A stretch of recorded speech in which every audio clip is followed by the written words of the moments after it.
বৈষম্য বিরোধীর অফিসটা নিয়ে কি একটা টর্চার সেল করা হয়েছে আওয়ামী লীগের পার্টি অফিসের মতো।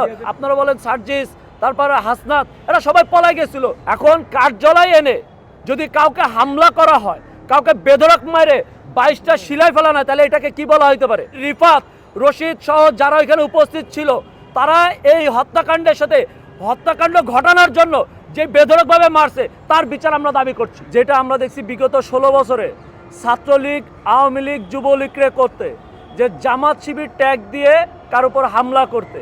আমি বলে দিতে পারি আসিফ, নাহিদ, আক্তার, আকরাম সবাই ছাত্র অধিকার পরিষদ করা, এবং আমি যেই সময় ছাত্র অধিকার পরিষদ শুরু করি একই সময়ে এই আসিফ, নাহিদ, আক্তার, সার্জিস ছিল না, আপনার রিফাত, রশিদ, যতজনই আছে সবাই বৈষম্যবিধির এখন যত টপ লেভেলের যারাই দায়িত্ব পালন করছে সবাই একটা সময় ছাত্র অধিকার পরিষদ করা, আসাদ বিন রনি সহ সবাই। তাহলে কেন ছাত্র অধিকার পরিষদ পরিচয় পাওয়ার পরে এখানে গেছে তো কেউ ছাত্র অধিকার পরিষদের পরিচয় যায় নাই? এই দেখেন কিছু কিছু আছে যারা আওয়ামী লীগের সাথে, এই যে ছবিটা আমি দেখাচ্ছি মিডিয়ার সামনে, দেখেন আশিকুজ্জামান হৃদয় যে হচ্ছে তাপসের সাথে আছে আগে, এইভাবে করেই যখন যে ক্ষমতা আসে তার সাথেই তারা আপোষ করে চলার চেষ্টা করে। এই ব্যক্তিরাই যখন এই কমিটি নতুন করে এই জুলাই গণঅভ্যুত্থানে যে স্পিড, আমরা যে স্পিডটা নিয়ে আন্দোলন করছি সেই স্পিডটা ধারণ করে যারা এটাকে ব্যাহত করার চেষ্টা করে, যারা এটা সুযোগ নিতে চায় তাদেরকে অবশ্যই আমরা প্রতিহত করব। সেই জায়গায় পৃথ্বীরা যখন বলে যে এরা আওয়ামী লীগের একসময় দোসর ছিল, আওয়ামী লীগের সাথেও চলছে, তখন এর উপর হামলা করে ডেমরাতে।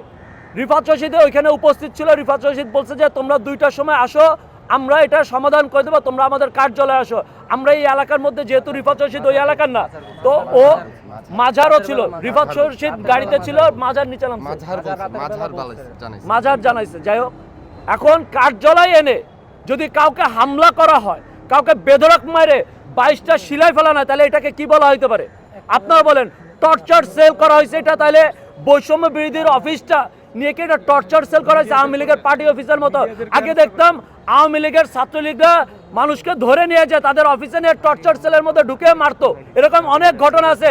কেরানীগঞ্জে আপনারা দেখছেন না, খুন করে ফেলছে, মার্ডার করে ফেলছে। কালকে তো তাকে মারার উদ্দেশ্যেই মারা হয়েছে, 22টা শিলাই পড়ছে। তাহলে এই বৈষম্যবিধির রিফাত, রশিদ সহ যারা এখানে উপস্থিত ছিল, তারা এই হত্যাকাণ্ডের সাথে হত্যাকাণ্ড ঘটানোর জন্য যে বেধড়কভাবে মারছে তার বিচার আমরা দাবি করছি।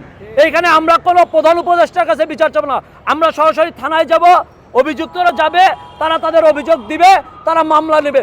যদি প্রশাসন মামলা না নেয় তাহলে আমরা সেটাকে দুর্বার আন্দোলনের রূপ দেবো। কারণ এই জুলাই অভ্যুত্থানে আমি নিজে জেল খাটছি, আমাকে কি ট্যাগিং দেবে? রিফাত রশিদ 2 দিন হয়েছে যারা এরা আন্দোলন করতেছে, আমরা 18 সাল থেকে আন্দোলন করতেছি, এই আন্দোলন আমাকে জেলে নিয়ে গেছে, আমরা জেল খাটছি, গুলি খাইছি, এখনো বুকের মধ্যে 4টা গুলি রয়েছে। কালার এক্সপার্ট, জর্জ স্যাপ এবং মাইল্ড অন হ্যান্ডস টেকনোলজি সমৃদ্ধ অরিক্স ক্রিস্টাল ওয়াশ আপনার লন্ড্রি এক্সপার্ট। 28 অক্টোবরে আমরা আন্দোলন করা, এখন আমাদেরকে যদি ট্যাগিং দেয় যে ভাই আপনি কি, রিফাত রশিদেরা 17 তারিখের পরে সব হাওয়া হয়ে গেছে, আসিফ শুধুমাত্র পলায় ছিল, আর অনেকেই বলতে পারে যে আপনারা বলেন সার্জিস, তারপরে হাসনাত, এরা সবাই পলাই গেছিল।